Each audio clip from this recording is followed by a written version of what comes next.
कुदरत का कहर जब टूटता है तो वो अमीर और गरीब में फ़र्क नहीं करता, लेकिन उसकी सबसे भारी मार हमेशा उन लोगों पर पड़ती है जिनके पास खोने के लिए सपनों के सिवा कुछ नहीं होता। सोमवार की रात जब देहरादून गहरी नींद में था तब आसमान से आफत बरस रही थी।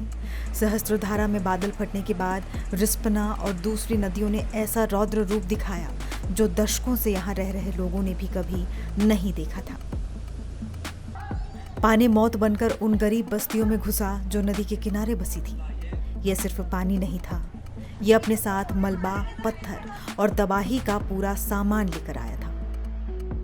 लेकिन इस आफत का सबसे दर्दनाक और दिल दहला देने वाला चेहरा अभी बाकी था।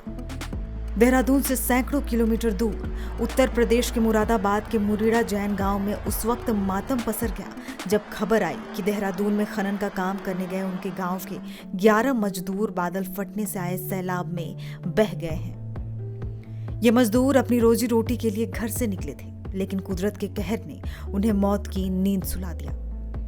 11 में से 6 मजदूर के शव मिल चुके हैं, 3 अभी भी लापता हैं और 2 जिंदगी और मौत के बीच जूझ रहे हैं। एक ही गांव में 6 लाशें पहुंचने की खबर से कोहराम मचा है। परिवारों का रो रो कर बुरा हाल है। क्या हुआ, क्या पता चला आपको?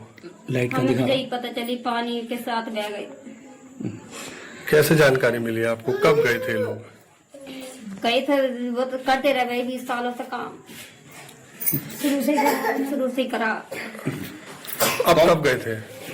अब तो सलूनों को आए थे, अब गए 1 महीना। कौन कौन गए थे साथ में? साथ में ये 2 भैया है मेरे और मम्मी पापा भाभी। एक ही परिवार से 5 लोग थे आपके? 5 लोग थे। अच्छा। कैसे जानकारी लगी आपको कि पानी में बह गए हैं? फोन करा था यहीं से। घटना हमारे यहाँ के 25-30 जने वहाँ पे देहरादून में जाके काम करते थे नदी में। अब वहाँ पे सुबह जो 4 बजे गए, 6 बजे के बाद ये अचानक से बादल फटा, तेज बहाव से पानी आया, निकलने का मौका न दिया और बाकी सब बह गए।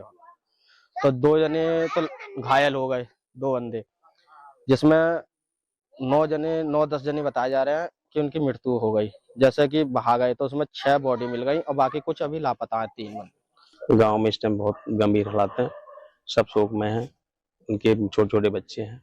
क्या काम है? वहाँ पत्थर वत्थर निकालते थे साहब, ठेके पे अपनी मजदूरी झोंपड़ी डाल के वहाँ रहते थे बराबर में, जिससे कि बहुत दिक्कत थी उन्हें। अपना गुजर बसर कर रहे थे, अपने पत्थर वत्थर निकालते थे ठेके में और बच्चों के साथ थे। इस सैलाब ने सिर्फ घरों की छत ही नहीं छीनी बल्कि रोजी रोटी का जरिया भी तबाह कर दिया। होटल दुकान चला रहे व्यापारियों का कहना है कि उनकी पूरी दुनिया इस मलबे में दफन हो गई। दुकान में रखे लाखों के सामान, नकदी, सब कुछ पानी अपने साथ बहा ले गया। लोगों ने सरकार से मदद की अपील भी की है।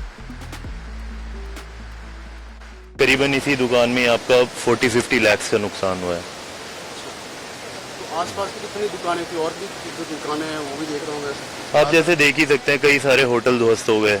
हमारी यहाँ पे मेन दुकान थी, इसमें 40-50 लाख का सामान था, सब ऐसा है कि नदी में चला गया सारा एक बार में।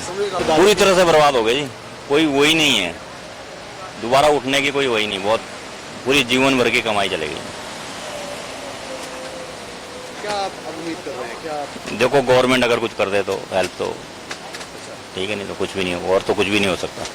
ये करीब 18 से 20 कमरे हैं, 2 कमरे स्टाफ के हैं, 18 कमरे वैसे हैं। इसमें क्या पूरे कमरे पूरे खत्म हो गए, पूरे पिछले साइड से पूरा टूट गया और उसके बाद सामान सारा सब मलबा घुस गया। आपने देख लिया, पूरा ईंटें मलबा सब घुसा पड़ा है। बस खाली बिल्डिंग का स्ट्रक्चर ऐसा है, डैमेज खड़ा है, बस वो कभी भी गिर सकता है। फिलहाल देहरादून में अब सरकारी टीमें मलबा हटाने में जुटी हैं, लेकिन उन दिलों पर लगे जख्मों को कौन भरेगा? उन बच्चों के आंसुओं को कौन पोंछेगा जिनकी किताबें और खिलौने मलबे में बह गए? और उन परिवारों का क्या होगा जिनके अपने इस सैलाब में हमेशा के लिए खो गए? देहरादून में नदी का पानी शायद उतर जाए, लेकिन इन लोगों की आंखों से निकले आंसुओं का सैलाब शायद ही कभी थमेगा। ये तस्वीरें और ये कहानियां दिल दहला देती हैं। ये हमें एक बार फिर याद दिलाती है कि विकास की दौड़ में हमें कुदरत के साथ संतुलन बनाना कितना जरूरी है, खासकर उन लोगों के लिए जिनकी जिंदगी पहले से ही हर रोज एक जंग होती है। उम्मीद है प्रशासन इन प्रभावित परिवारों तक जल्द से जल्द संभव मदद पहुंचाएगा।